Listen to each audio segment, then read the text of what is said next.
Hello दोस्तों। आपने अक्सर अखबारों में पढ़ा होगा कि लॉकडाउन में हमारी इंडियन इकोनॉमी ने निगेटिव ग्रोथ प्रदर्शित किया है, या फिर आपने सुना होगा कि लॉकडाउन ने हमारी इंडियन इकोनॉमी को बहुत बुरी तरह से प्रभावित किया है, या फिर कभी आपने टीवी पे देखा भी होगा इस खबर को कि लॉकडाउन में हमारी इंडियन इकोनॉमी के केवल प्राइमरी सेक्टर ने ग्रोथ शो किया है। तो क्या मतलब होता है इस प्राइमरी सेक्टर का? इंडियन इकोनॉमी कब निगेटिव ग्रोथ शो करती है? आज के वीडियो में आपको इंडियन इकोनॉमी से जुड़े इन्हीं सवालों के जवाब मिलेंगे। तो इससे पहले कि हम लोग आज का सेशन शुरू करें, अगर आपने अभी तक इस चैनल को सब्सक्राइब नहीं किया है तो आपसे रिक्वेस्ट है कि आप इस चैनल को सब्सक्राइब जरूर कर दें। तो आइए शुरुआत करते हैं आज का सेशन। दोस्तों, इंडियन इकोनॉमी शब्द का क्या मतलब होता है? इंडियन इकोनॉमी कहने का मतलब है कि भारत की सीमा के भीतर, भारत की जो बाउंड्री है, इस फिजिकल बाउंड्री के भीतर होने वाले जितने भी तरह के काम है, व्यापार है, इस सबको इंडियन इकोनॉमी में शामिल किया जाता है। अब यहाँ पे हम लोग दोस्तों ध्यान रखेंगे कि काम और व्यापार ऐसे होने चाहिए जिनसे किसी न किसी तरह का प्रॉफिट होता हो, या तो वो प्रॉफिट तुरंत हो या फिर भविष्य में होने की संभावना हो। जैसे हम लोग एग्जाम्पल्स लेते हैं कुछ किसानों का, कुछ मजदूरों का, डॉक्टर का।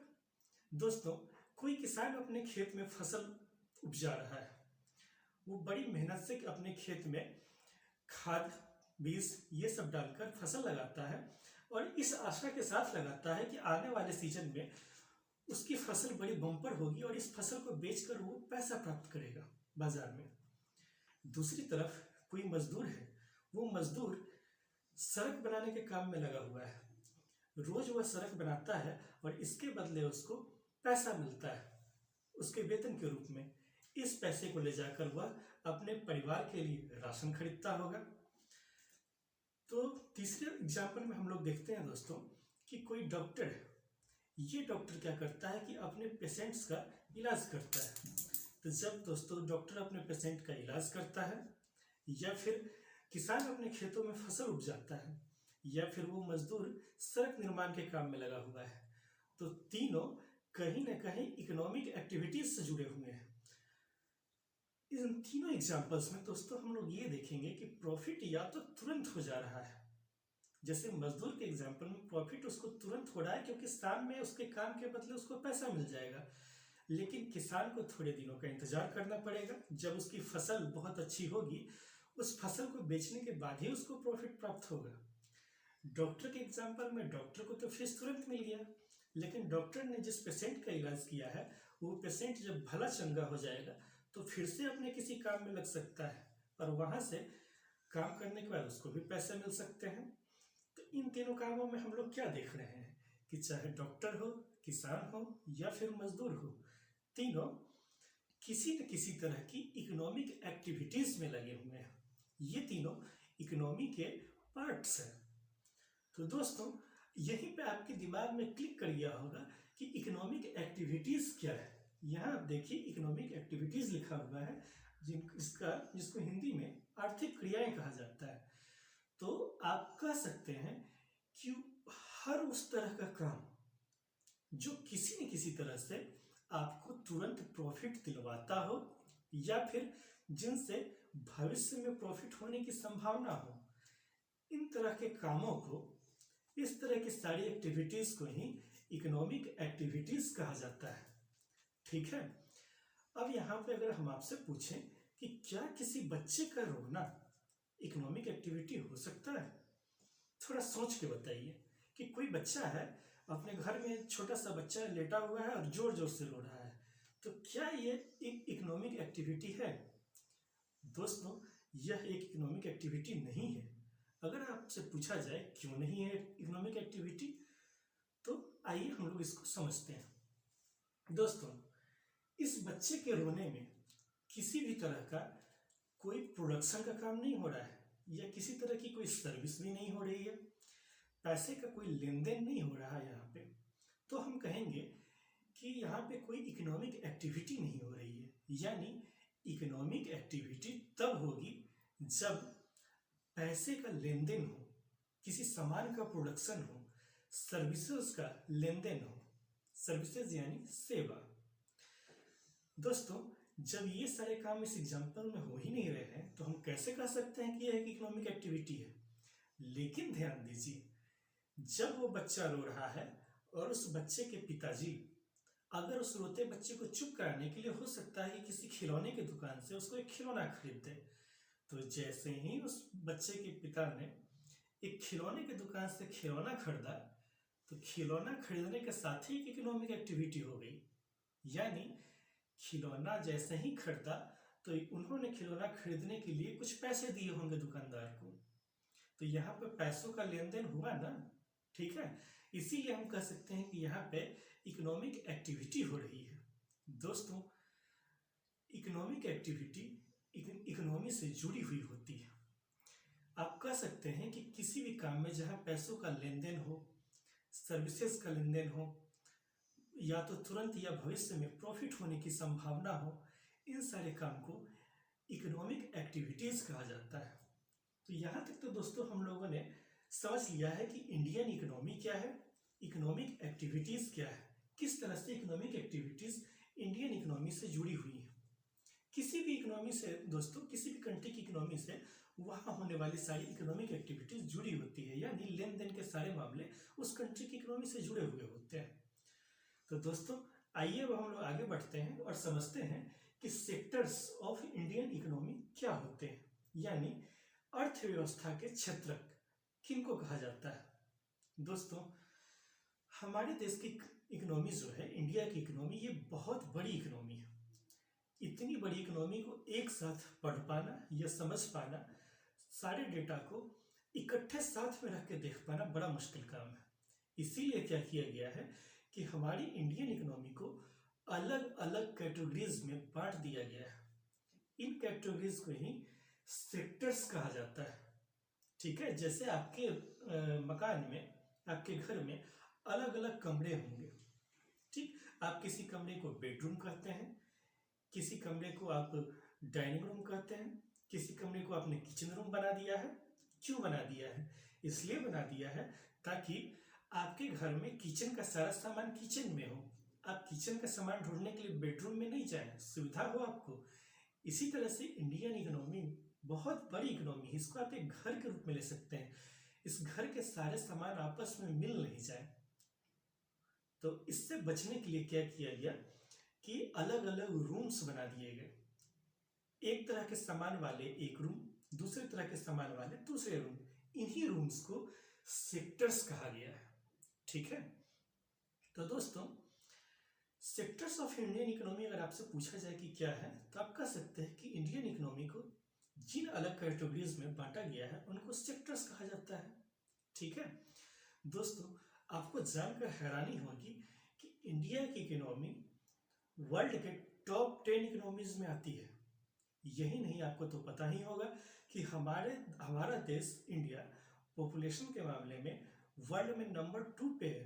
केवल चाइना के बाद ये सेकंड नंबर पे आता है। ठीक है, इतना ही नहीं, अगर आप वर्ल्ड मैप पे एरिया के हिसाब से देखें तो इंडिया 7वें नंबर पे आता है पूरे विश्व में।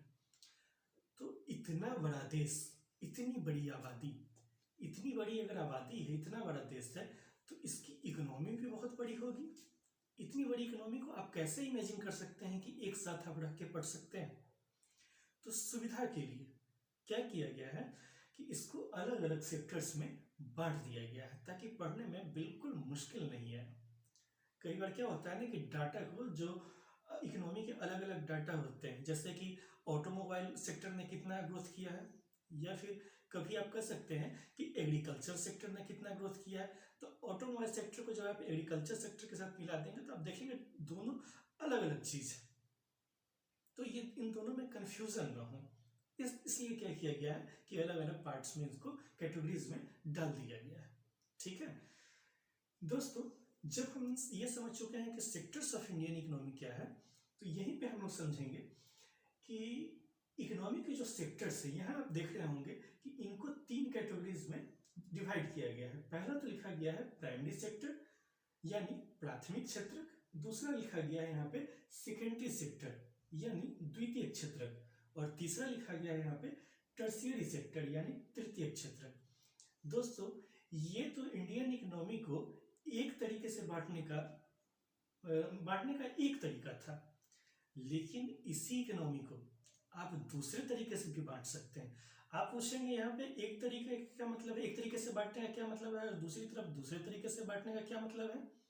दोस्तों, जब आपकी क्लास में लड़कों को या स्टूडेंट्स को, लड़कों कहने का सिर्फ लड़के नहीं, लड़के लड़कियां सारे स्टूडेंट्स इसमें शामिल हैं, तो जब इनको अगर ग्रुप करने के लिए दे दिया जाए, ग्रुपिंग का काम आपको दे दिया जाए, तो किन तरीकों से ग्रुप कर सकते हैं। एक तरीका तो ये हो सकता है कि आप इनको मार्क्स के आधार पर ग्रुप कर दें, यानी क्लास में जिनके मार्क्स सबसे ज़्यादा आए हों उनको सबसे ऊपर रखा जाए, और जिनके सबसे कम आए हों उनको सबसे नीचे रखा जाए। तो ग्रुपिंग का एक तरीका तो ये हो सकता है। दूसरा तरीका क्या हो सकता है, दूसरा तरीका ये हो सकता है दोस्तों कि आप उन्हीं स्टूडेंट्स को उनके हाइट के हिसाब से अरेंज कर दीजिए। जिनकी हाइट सबसे ज़्यादा वो सबसे पीछे, और जिनकी हाइट सबसे कम वो सबसे आगे। आपके प्रेयर लाइन में लोग ऐसे ही लगते होंगे ना। तो ये दूसरा तरीका था। एक और तरीका क्या हो सकता है, अगर आप ये बेसिस ले लें कि कौन सा स्टूडेंट कितनी ज़्यादा दूरी से, अपने घर से कितनी ज़्यादा दूरी से स्कूल आता है, तो जो जितनी ज़्यादा दूरी से आता है आप उनको टॉप पे रखिए, और जो सबसे कम दूरी से आता है, जिसका घर स्कूल के बिल्कुल बगल में है, आप उसको सबसे पीछे रखिए। तो ग्रुपिंग करने का एक तरीका ये भी हो सकता है। तो आप क्या देख रहे हैं कि स्टूडेंट्स तो वही हैं, लेकिन आप उनको अलग अलग तरीके से ग्रुप बना के अरेंज कर सकते हैं। तो दोस्तों, हमारी इंडियन इकोनॉमी के साथ भी ऐसा ही है कि यहाँ पे हर बार सेक्टर्स नहीं होंगे। कहीं पे हम लोग एग्रीकल्चर की बात करेंगे, कहीं पे हम लोग ऑटोमोबाइल इंडस्ट्री की बात करेंगे, ठीक है, कहीं पे हम लोग टर्शियरी सेक्टर की बात करेंगे। टर्शियरी सेक्टर क्या होता है, इसको हम लोग बहुत जल्द समझने वाले हैं, ठीक है। नेक्स्ट वीडियो में इसको हम लोग समझेंगे। तो दोस्तों, चाहे हम लोग एग्रीकल्चर की बात करें, या फिर ऑटोमोबाइल सेक्टर की बात करें, या फिर टर्शियरी सेक्टर की बात करें, इन्हीं को आप अलग अलग तरीकों से अरेंज कर सकते हैं। अरेंज करने का एक तरीका तो ये हुआ कि आपने प्राइमरी सेक्टर, सेकेंडरी सेक्टर और टर्शियरी सेक्टर में बांट दिया है। दूसरा तरीका भी हो सकता है।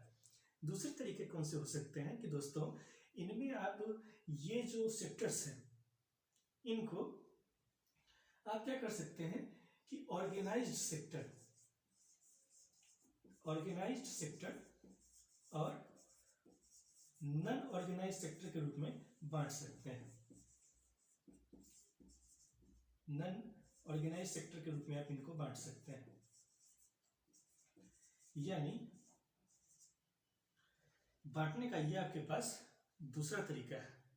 एक और तरीका हो सकता है दोस्तों इनको बांटने का, वो क्या है कि आप इन्हीं सेक्टर्स को गवर्नमेंट सेक्टर,